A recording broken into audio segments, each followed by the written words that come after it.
Now to your community focus. As lawmakers battle on Capitol Hill to pass gun reform legislation, the nation is continuing to reel in the wake of mass shootings that are plaguing our country. Today, I'm joined with Dr. Vieira-Baker, who is a clinical psychologist. We thank you for joining us today. Thank you for having me. Absolutely. And so as someone who works in the psychology field, can you talk to us about how ingesting all this trauma with the mass shootings that we're seeing affects the average person? Well, the average person, it just is overwhelming, I think, and a lot of deep breaths, and some are able to put it aside and pretend it doesn't exist.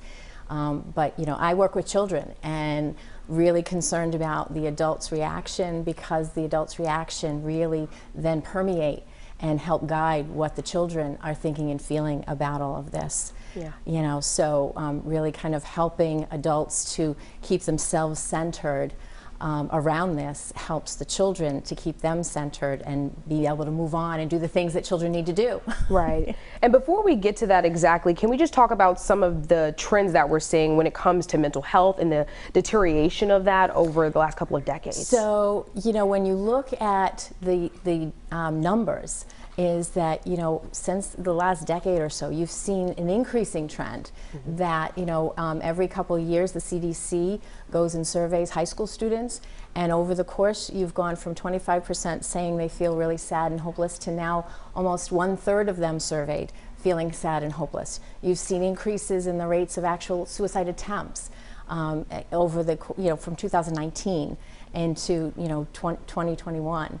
And so it's a very disturbing trend, because certainly I don't think capacity for serving those students has kept up with the need that we're seeing. And now, when you see violence happening on a regular basis all weekend long, and we're permeated with it, it's how do we then help our students and our children manage that, not to mention the adults. Right. And you kind of touched on this, but this is not something that's new. We've dealt with mass shootings for a very long time.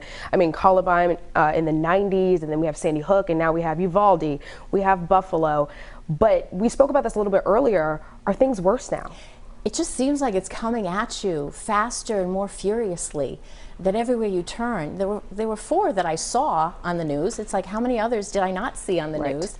And so, any of the families that are watching the news and absorbing that, there's only so much a body can take, because the body reacts.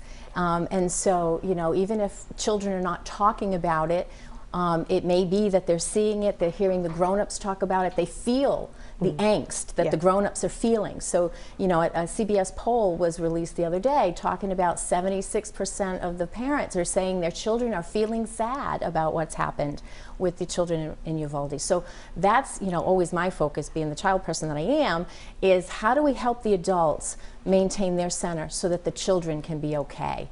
And it's really about prevention. Right, so let's talk solutions. How can parents help their children cope? How can they cope? So, again, I mentioned it's all about prevention, okay? So as a public health threat here, an epidemic, if you will, we really need to take charge of this. And I think very firstly, parents, put cell phones down, engage your kids from the very earliest stages. So, when they're preschoolers, when they're babies, you're connecting with them, you're reading to them, you're spending time with them, you're having fun with them, because then you know your child inside out. So when the child is having a hard time, you can react, you can go and seek support. We have directory on the Rhode Island Psychological Association website where you can go ahead and find a provider.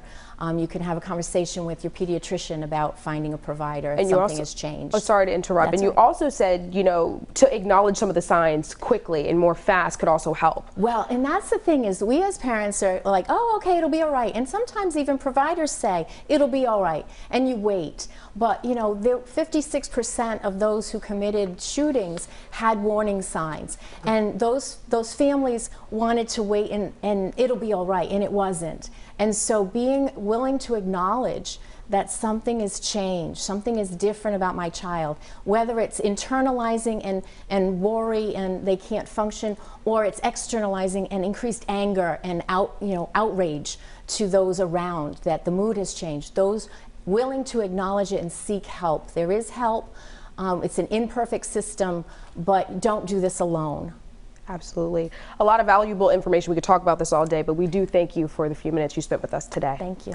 And looking ahead, it is summertime. That means beach days. Tony talks about this all the time, but it also may mean some shark sightings. So in tomorrow's Community Focus, we're going to chat with John Dodd of the Atlantic Shark Conservancy. He'll join us live in studio to talk.